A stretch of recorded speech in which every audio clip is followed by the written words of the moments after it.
apology to all those that have failed to appear before us as invited, namely the NNPC, Addax Petroleum Company Limited, Kaztec Engineering Limited, Sarki Petroleum Limited. We are giving them 2 weeks from today. We schedule this meeting from now to 2 weeks, 2 weeks calendar days to appear before this committee and we continue with our business. Honorable Minister, you may wish to come here when they are coming, only for purpose of you being here for them to know, and as far as we are concerned, you are going to lead them. Otherwise, your presentation is noted and appreciated by the committee. We only need the papers from you, and with that you don't need to be bad because you are their supervising minister. Whether you are Minister of State, whatever, you are the one that takes memo on their behalf to the council, and as far as we are concerned, we do not, unless if they want us to invite President Buhari here as Minister of Petroleum. If they do not come, we will not hesitate. Buhari is a minister, he appointed himself, approved by the parliament, and he is doing his job, we will invite him. And I know as a president who is law-abiding, who is a citizen person, he will come. So, and if he comes, Nigeria should know it is NNPC's failure to appear that led him to come to appear before us. Thank you. If from the Petroleum Act 24, a company is not supposed to have been operating in this country offshore without paying the prerequisite dues that is supposed to be paid to this country through the minister. These companies, Addax and Timipre, has been operating for about 13 years. And you can imagine the amount of money this country has lost. And we are here talking about the fact that NNPC cannot contribute to the Federation account.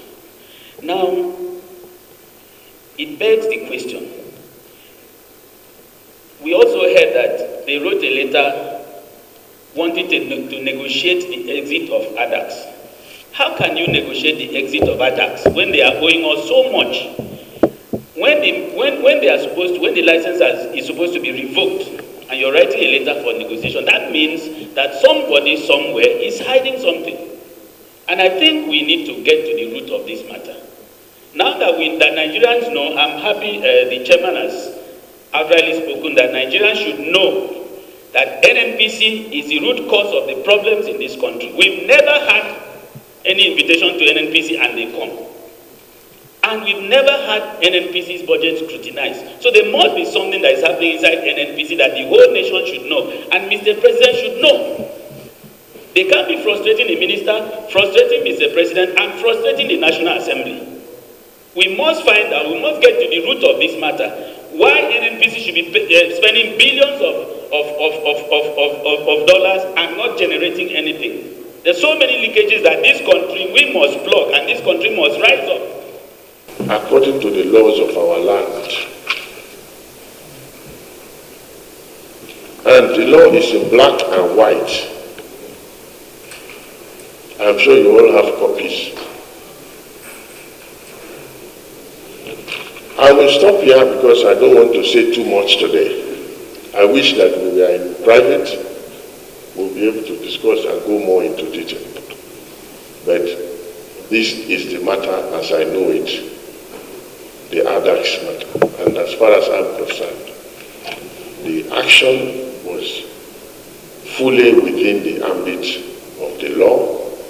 Mr. President has the powers as Minister of Petroleum to revoke an asset that has not been properly managed. But in this case, it was not because of that. It was because of Article 24 of the Petroleum Act, which I have stated very clearly in black and white. Thank you, sir. Thank you, Honorable. And before I go on my opening remarks, the speech written by me, funny enough, and the world is so this afternoon, just now, the NNPC informed that they are unable to come.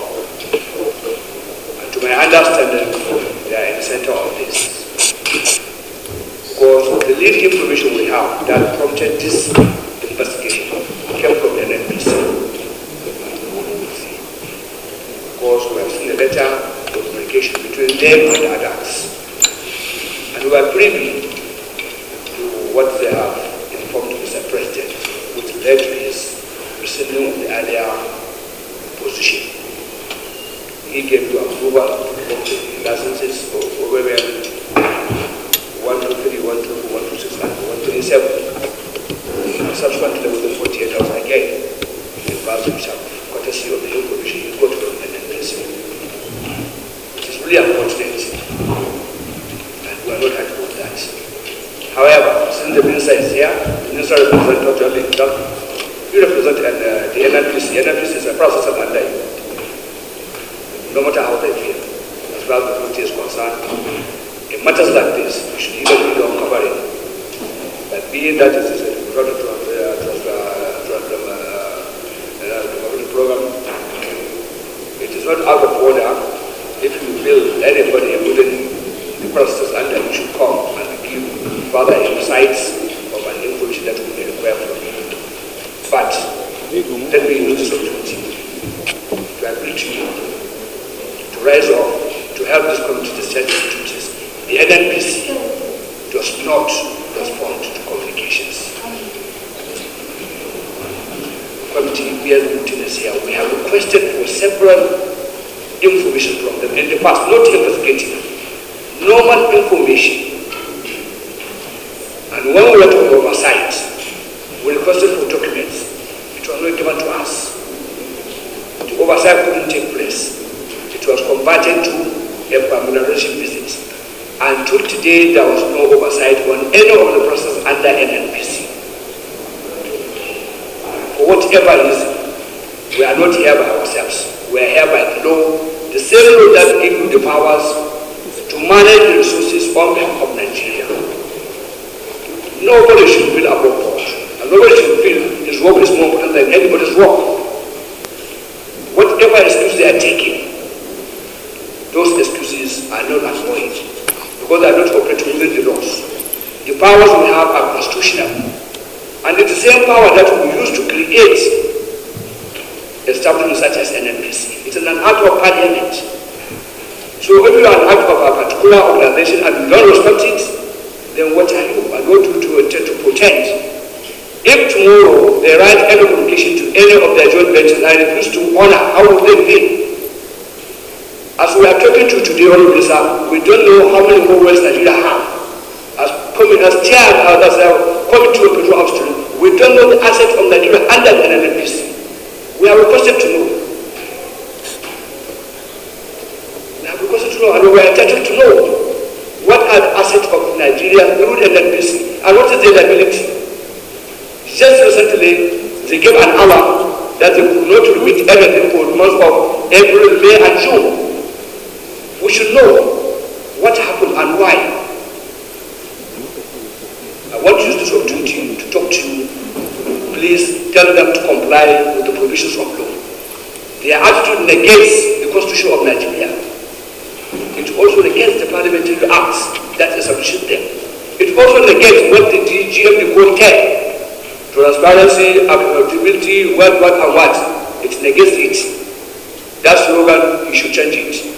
Otherwise, you should be responding to our communications. It's not personal, it's official.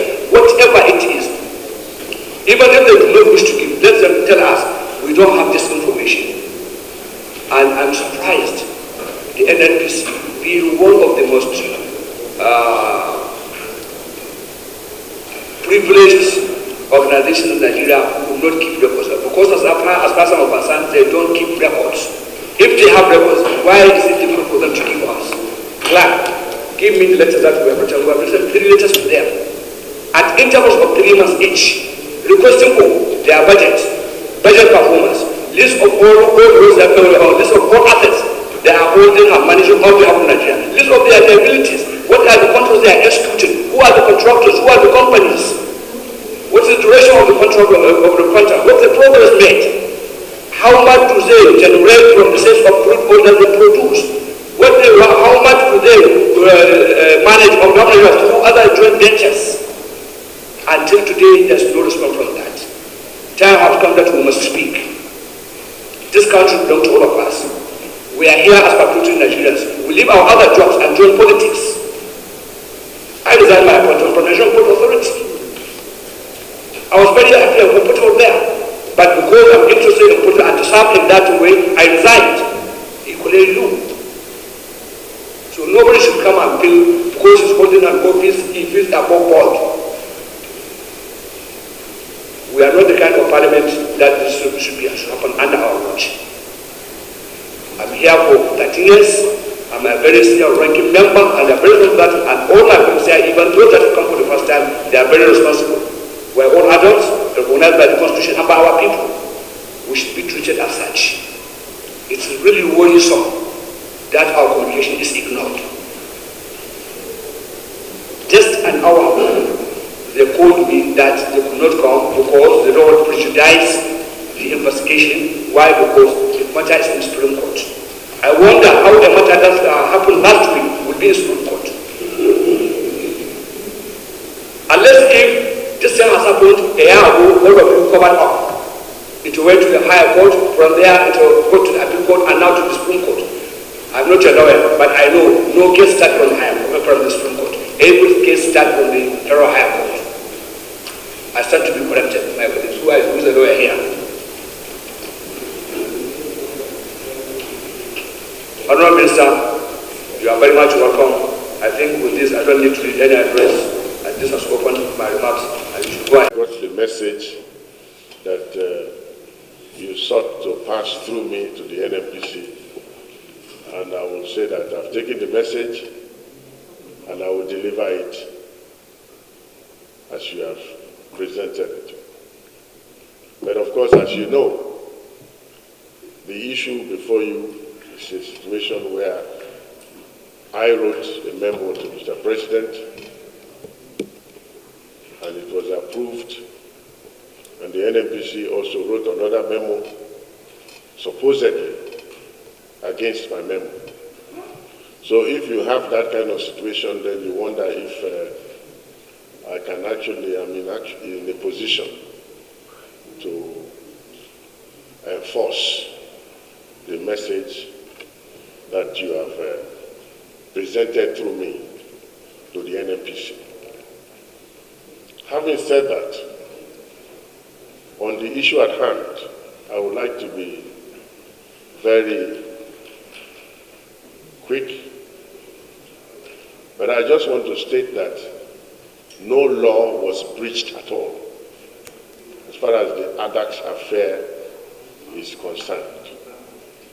And I am also not aware of any matter in the Supreme Court on this matter. I have just consulted with the Director DPR, who also told me that he is not aware. I am not aware of any such matter. But the matter of Addax was not commenced by me. Everybody knows that this asset has been suboptimally managed. From the beginning of the acquisition to this moment, it has not been optimally operated. When Sinopec acquired this asset from Addax, the production was 130,000 barrels per day.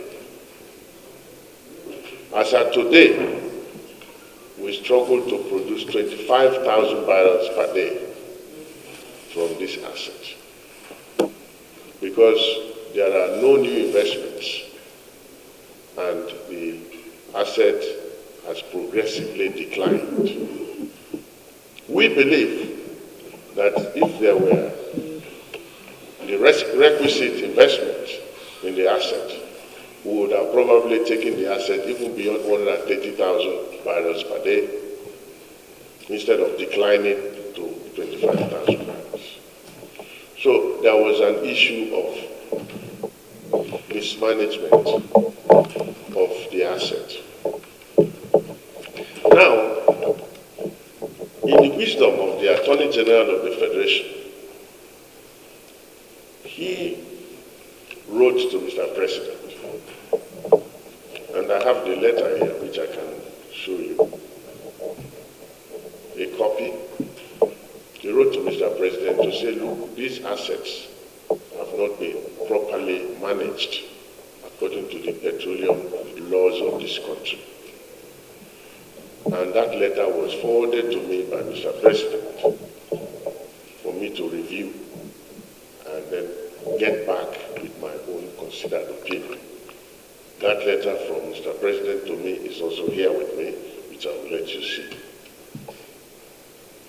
Based on that, I wrote to the DPR to actually go in and investigate the issue of Addax, whether the asset was properly managed or it was not as very well managed as alleged in the letter of the Attorney General to the President. The Attorney General wrote his letter based on a letter written to him by a whistleblower. I believe in the Addax system, I don't know, but the whistleblower wrote to him, and he now, based on that, made that recommendation. So when I wrote to the DPR came back to me on the subject, and the DPR report is also here with me. And that report was to the effect that it confirmed everything the Attorney General alleged. Meanwhile, we must realize that this asset was bought by Sinopec offshore. And in 2009, and Sinopec bought the asset from Addax offshore and came to Nigeria and operated it as Addax. They didn't change the name. And consequently, they also did not pay anything for ministerial consent. They didn't even have ministerial consent of the transaction. So they had been operating that asset without ministerial consent. Now, when the DPR confirmed that the position of the Attorney General was the status of the asset, I now wrote to Mr. President. But before I wrote to Mr. President, information got to me that Addax was already on the way of selling off this asset, again offshore. They bought it offshore without getting ministerial consent. And if they sell it offshore, the government might also lose again.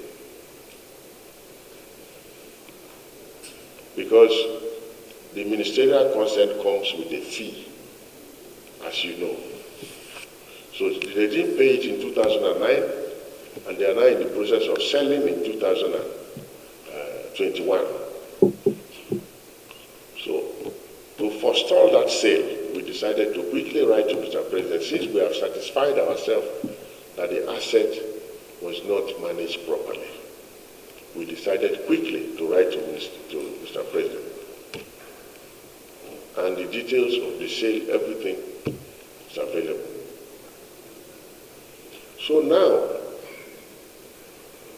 when we wrote to Mr. President, we said that he should revoke the asset because this asset has been sold. And that brings me to our Petroleum Act. This is a copy, a page of the Petroleum Act, which I will make available to you. Our Petroleum Act is very, very, very clear that, sorry, I'm looking for one.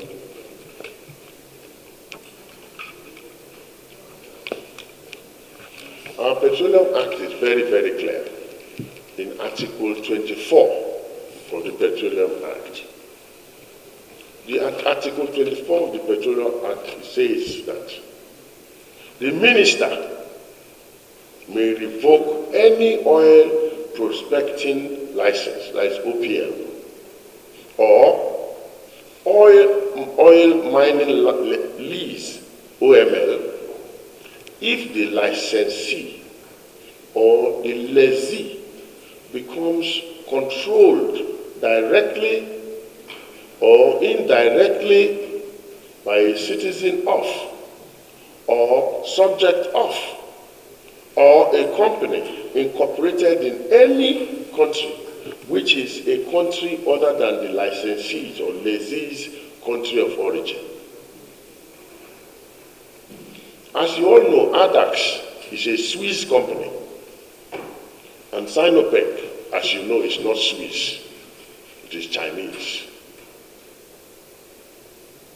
So if the company is acquired by a company or person, if directly or even indirectly,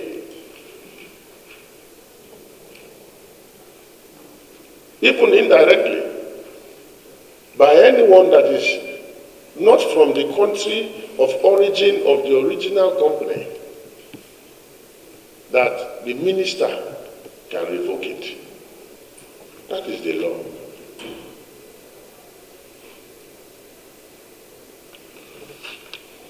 Addax and Sinopec are from different jurisdictions. And according to our books here in DPR, Addax is still the owner of the lease, not Sinopec. Yes.